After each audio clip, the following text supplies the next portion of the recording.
Hello বন্ধুরা, তোমরা সবাই কেমন আছো? আশা করি ভালো আছো। আমিও খুব ভালো আছি। তো তোমাদের সাথে আজকে শেয়ার করতে আসলাম একটা স্ন্যাক্স আইটেম। তো ময়দার মধ্যে অল্প পরিমাণে নুন, সামান্য পরিমাণে চিনি, বেকিং সোডা, সাদা তেল দিয়ে ভালো করে জিনিসটাকে ময়ম দিয়ে নেব। ময়ম দেওয়া হয়ে গেলে অল্প অল্প জল দিয়ে ভালো করে এটাকে মাখিয়ে নেব। আটা যেরকমভাবে মাখি সেরকমভাবেই মেখে নেব। নেওয়া হয়ে গেলে উপর দিয়ে অল্প করে তেল দিয়ে ওটাকে কিছুক্ষণ রেস্টে রেখে দেব। এরপরে এটার সঙ্গে পুর দেওয়ার জন্য পুরটাকে রেডি করে নেব। অল্প করে সাদা তেল দিয়ে সুজি দিয়ে দেব।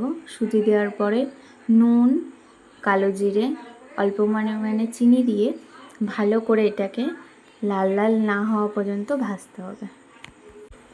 ভালো করে ভেজে নিয়ে যতক্ষণ না লাল না হচ্ছে ততক্ষণ ধরে ভেজে নেব। ভাজা হয়ে গেছে, নামিয়ে দিলাম। এরপরে যেই ময়দাটা মেখে রেখেছিলাম সেই ময়দাটাকে বেলে সুন্দর করে একটা শেপ দিয়ে নিলাম। এরপরে এক সাইডটা বন্ধ করে দিলাম, দিয়ে ভালো করে পুরটাকে ভরে এটাকে রেডি করে নেব। দেখতেই পাচ্ছ কিরমভাবে করছি। তোমরা চাইলে এটা বিকেলবেলা স্ন্যাক্স আইটেম করে খেয়ে দেখতে পারো কেমন লাগে। তো তোমরা যদি ফেসবুক থেকে হয়ে থাকো তাহলে একটা লাইক, কমেন্ট, শেয়ার করে দিও।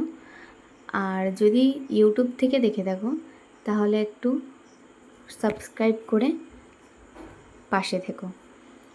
তো দেখতে দেখতে সব কটাই রেডি হয়ে গেছে আমাদের। এবার এগুলোকে সুন্দর করে শেপ দিয়ে অল্প করে কালো জিরেটা দিয়ে ডেকোরেশন করে নিয়েছি। এরপরে এটাকে তেল দিয়ে ভালো করে ভেজে নিতে হবে। এবার লো ফ্লেমে এগুলোকে ভেজে নিতে হবে। এবার সব কটাকে লাল লাল করে ভেজে নিতে হবে। এরপরে ভাজা হয়ে গেলে এটাকে তোমরা চা কিংবা কফি কিংবা সস দিয়েও খেয়ে দেখতে পারো। খুব টেস্টি হয় এটা খেতে।